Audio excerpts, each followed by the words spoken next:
Hello guys, तो स्वागत करते हैं आपके अपने चैनल एनिमे यूनिवर्स पर। हम लाए हैं आपके लिए एक नया एनिमे सीरीज। आज हम माय होम हीरो के सेकंड एपिसोड को हिंदी में एक्सप्लेन करने जा रहे हैं। एपिसोड के स्टार्टिंग में हमें रेखा और उसकी मॉम को दिखाया गया है। रेखा और उसकी मॉम आपस में बात कर रहे होते हैं। रेखा अपनी मॉम को बोलती है, क्या आप कुछ भूल गई हो मॉम? तभी रेखा की मॉम बोलती है, अगर तुम चाहो तो घर वापस जा सकती हो, मैं नहीं चाहती कि तुम मेरी वजह से इंतजार करो। उसके बाद रेखा वहाँ से चली जाती है और रेखा की मॉम भी मार्केट में शॉपिंग करने चली जाती है। उसके बाद हमें कुबो और उसके साथी को एक कार में इंतजार करता हुआ दिखाया गया है। उसके बाद हम कुबो देखते हैं, जिसको नबूटो को ढूंढने के लिए कहा गया था। कुबो की टीम का एक मेंबर कियोशी ऑलरेडी रेखा के घर के अंदर होता है। कियोशी को रेखा के बाथरूम के अंदर एक मेड दिखाई देती है, जो कि बाथरूम को साफ कर रही होती है। वो मेड अपना नाम सिजुकी बताती है, लेकिन वो ताशुआ ही होता है। ताशुआ कियोशी से पूछता है, क्या तुम मिसेस ताशुआ के दोस्त हो? कियोशी मेड को बोलता है, हाँ मैं उसका दोस्त हूँ, मेरे पास एक स्पेयर की थी, उसकी मदद से मैं घर के अंदर आ गया। तभी दूसरी तरफ कुबो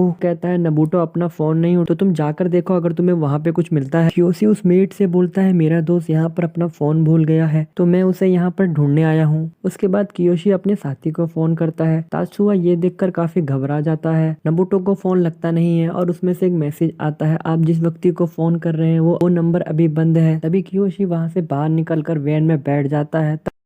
तो बोलता है, आखिर वहां पे क्या हुआ? नबूटो फोन क्यों नहीं उठा रहा है? तुम्हें उस पर नजर रखना। सीन चेंज होता है। अगले सीन में हमें फिर से तात्सुआ दिखाई देता है। तात्सुआ काफी घबराया हुआ होता है और बोलता है, थैंक गॉड, अच्छा हुआ मैंने पहले ही उस जीपीएस को तोड़ दिया। तभी घर पर मिसेस तात्सुआ आती है और तात्सुआ बोलता है, वेलकम, तुम वापस आ गई। तात्सुआ बोलता है, रेखा कहाँ है? तब मिसेस तात्सुआ बोलती है, मैंने रेखा को वापस अकेला घर पर भेज दिया था, और तुमने जो मुझे मैसेज में इतना सारा सामान बताया था, मैं वो सब लेके आ गई हूँ। लेकिन तुम इतने सारे सामान का करने क्या वाले हो? तात्सु अपनी बीवी को बताता है कि मैं बाथरूम में बाथटब को कॉपर की प्लेट से चारों तरफ से कवर कर दूंगा और उसमें उस बॉडी को रख दूंगा और बाथटब में गर्म पानी डाल दूंगा, जिससे उसकी बॉडी छोटी हो जाएगी। जैसे हम मीट को गर्म पानी में डालते हैं और वो छोटी होने लग जाती है, मैं भी इसकी बॉडी पार्ट्स को वैसे ही छोटा कर पाऊंगा। उसके बाद फिर मैं उसे एक बैग में डाल पाऊंगा। मिसेस तात्सु बोलती है, क्या मैं तुम्हारी इस काम में कोई मदद करूं? तात्सु बोलता है, नहीं, तुम घर जाओ और जाकर रेखा के लिए कुछ अच्छी सी डिश बनाकर उसे खिलाओ। वहीं तात्सु लकड़ी के बोर्ड पर एल्युमिनियम प्लेट को लगाकर उसे बाथटब में लगाने लगता है। तभी सीन चेंज होता है।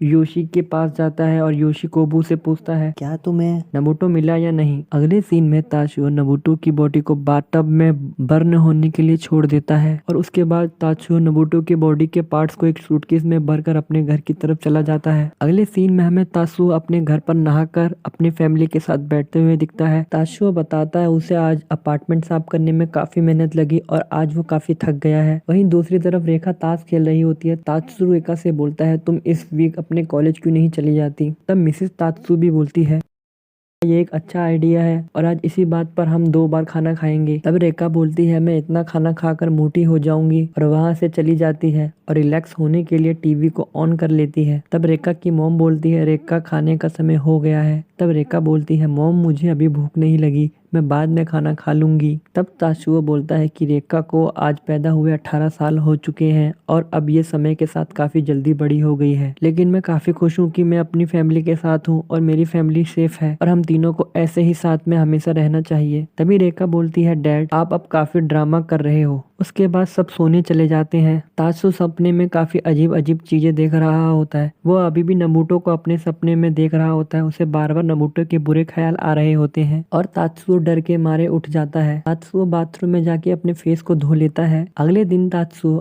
नबूटो की बॉडी को सूटकेस में ले जाकर बाहर जाने ही वाला होता है। तभी तात्सु की वाइफ बोलती है, रुको, बाहर ये गाड़ी कल से यहाँ पर खड़ी है और हमारे घर के आसपास ही घूम रही है। तात्सु बोलता है, हाँ तुम सही बोल रही हो, रात में वापस आते समय मुझे भी ये कार घर के बाहर ही दिखी थी और शायद ये गाड़ी के लोग हमारा जासूसी कर रहे हैं। तब तात्सु की वाइफ बोलती है, फिलहाल तुम अभी बाहर नहीं जाना चाहिए। तात्सु बोलता है, मुझे बाहर जाकर देखना ही पड़ेगा, क्या ये गाड़ी मेरा पीछा करती है या नहीं। तात्सु अपने गाड़ी को लेकर अपने घर से बाहर निकल जाता है और वो कार भी तात्सु का पीछा करने लगती है। तब तात्सु मार्केट में जाकर शॉपिंग करने लगता है। तभी 2 लोग आकर तात्सु की गाड़ी को चेक करने लगते हैं और गाड़ी की डिग्गी में उन्हें एक बॉक्स मिलता है। बॉक्स को खोलने पर उन्हें बॉक्स के अंदर कपड़े दिखाई देते हैं और वो वहाँ से चले जाते हैं। तभी तात्सु अपनी गाड़ी की डिग्गी को खोलता है और देखता है कि बॉक्स खुला हुआ है। बॉक्स में से कपड़े का एक भाग बाहर निकला हुआ होता है। ये देखकर तात्सु काफी डर जाता है। तात्सु समझ गया होता है कि वो लोग उसका पीछा कर रहे हैं, इसलिए उसने पहले यही प्लान बना लिया होता है। तात्सु घबरा जाता है और जल्दी से वापस अपने घर आ जाता है। तात्सु पहले के लाए हुए सामान में से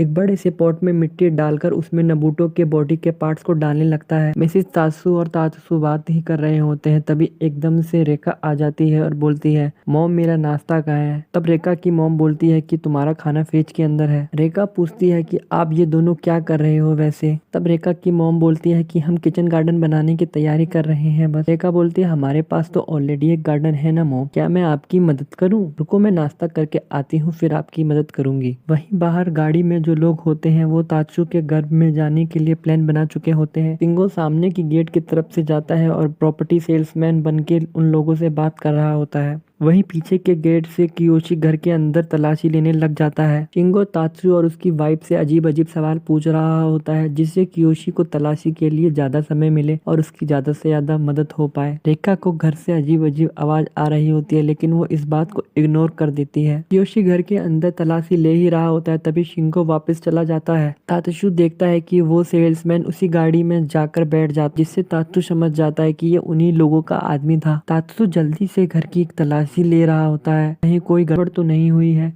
वहीं कार्डबोर्ड के अंदर से कियोशी उन सबको देख रहा होता है। कियोशी नोटिस करता है कि तात्सु कितनी जल्दी से भागकर अंदर आया और उस पॉट को देखने लगा। तभी कियोशी को मछलियों की स्मेल आने लगती है। तभी कियोशी देखता है कि नबूटो की बॉडी के पार्ट्स उसके पैर के पास ही पड़े हुए हैं। तभी सीन चेंज होता है। रेखा की मॉम सफाई कर रही होती है। सफाई करने के दौरान उसे टीवी के पीछे एक वॉइस रिकॉर्डर मिलता है। वो जल्दी से भागकर तात्सु के पास उसे लेकर जाती है। तात्सु वॉइस रिकॉर्डर को खोल कर देखता है। तब वो दोनों घर की तलाशी लेने की सोचते हैं, आखिर ये वॉइस रिकॉर्डर घर में आया कैसे। लेकिन बाहर जो गाड़ी खड़ी होती है उन्हें तात्सु और उसकी बीबी के खिलाफ काफी सबूत मिल जाते हैं। उन्हें तात्सु और उसकी वाइफ के आपस में जो की हुई खुफिया बातें होती है वो सब सबूत उनके हाथ भी लग जाते हैं।